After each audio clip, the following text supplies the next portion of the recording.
मेरी पत्नी ने कुछ दिनों पहले घर की छत पर कुछ गमले रखवा दिए और एक छोटा सा गार्डन बना लिया। पिछले दिनों मैं छत पर गया तो ये देखकर हैरान रह गया कि कई गमलों में फूल खिल गए हैं। नींबू के पौधे में 2 नींबू भी लटके हुए हैं और 2-4 हरी मिर्च भी लटकी हुई नजर आई। मैंने देखा कि पिछले हफ्ते उसका जो पौधा गमले में लगाया था, उस गमले को घसीटकर दूसरे गमले के पास कर रही थी। मैंने कहा, तुम इस भारी गमले को क्यों घसीट रही हो? पत्नी ने मुझसे कहा कि यहाँ ये बांस का पौधा सूख रहा है, इसे खिसका कर इस पौधे के पास कर देते हैं। मैं हंस पड़ा और कहा, अरे पौधा सूख रहा है तो खाद डालो, पानी डालो, इसे खिसका कर किसी और पौधे के पास कर देने से क्या होगा? पत्नी ने मुस्कुराते हुए कहा, ये पौधा यहाँ अकेला है इसलिए मुरझा रहा है। इसे इस पौधे के पास कर देंगे तो ये फिर लहलहा उठेगा। पौधे अकेले में सूख जाते हैं, लेकिन उन्हें अगर किसी और पौधे का साथ मिल जाए तो जी उठते हैं।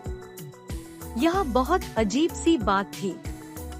एक एक कर कई तस्वीरें आंखों के आगे बनती चली गई। माँ की मौत के बाद पिताजी कैसे एक ही रात में बहुत बूढ़े हो गए थे।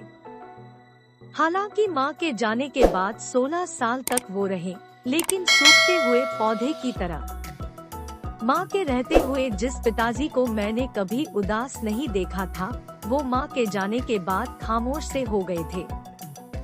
मुझे पत्नी के विश्वास पर पूरा विश्वास हो रहा था। लग रहा था कि सचमुच पौधे अकेले में सूख जाते होंगे। बचपन में मैं एक बार बाजार से एक छोटी सी रंगीन मछली खरीद कर लाया था और उसे शीशे के जार में पानी भर कर रख दिया था। मछली सारा दिन गुमसुम रही। मैंने उसके लिए खाना भी डाला, लेकिन वो चुपचाप इधर-उधर पानी में अनमना सा घूमती रही। सारा खाना जार की तलहटी में जाकर बैठ गया। मछली ने कुछ नहीं खाया। 2 दिनों तक वो ऐसे ही रही और एक सुबह मैंने देखा कि वो पानी की सतह पर उल्टी पड़ी थी। आज मुझे घर में पाली उस छोटी सी मछली की याद आ रही थी। बचपन में किसी ने मुझे ये नहीं बताया था।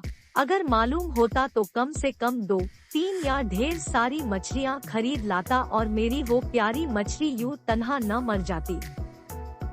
बचपन में मेरी माँ से सुना था कि लोग मकान बनवाते थे और रोशनी के लिए कमरे में दीप रखने के लिए दीवार में इसलिए 2 मोखे बनवाते थे, क्योंकि माँ का कहना था कि बेचारा अकेला मोखा गुमसुम और उदास हो जाता है। मुझे लगता है कि संसार में किसी को अकेलापन पसंद नहीं। आदमी हो या पौधा, हर किसी को किसी न किसी के साथ की जरूरत होती है। आप अपने आसपास झांकिए, अगर कहीं कोई अकेला दिखे तो उसे अपना साथ दीजिए, उसे मुरझाने से बचाइए। अगर आप अकेले हो तो आप भी किसी का साथ लीजिए, आप खुद को भी मुरझाने से रोकिए। अकेलापन संसार में सबसे बड़ी सजा है।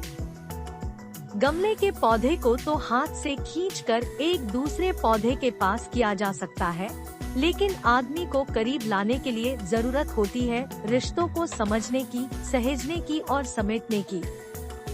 अगर मन के किसी कोने में आपको लगे कि जिंदगी का रस सूख रहा है, जीवन मुरझा रहा है, तो उस पर रिश्तों के प्यार का रस डालिए।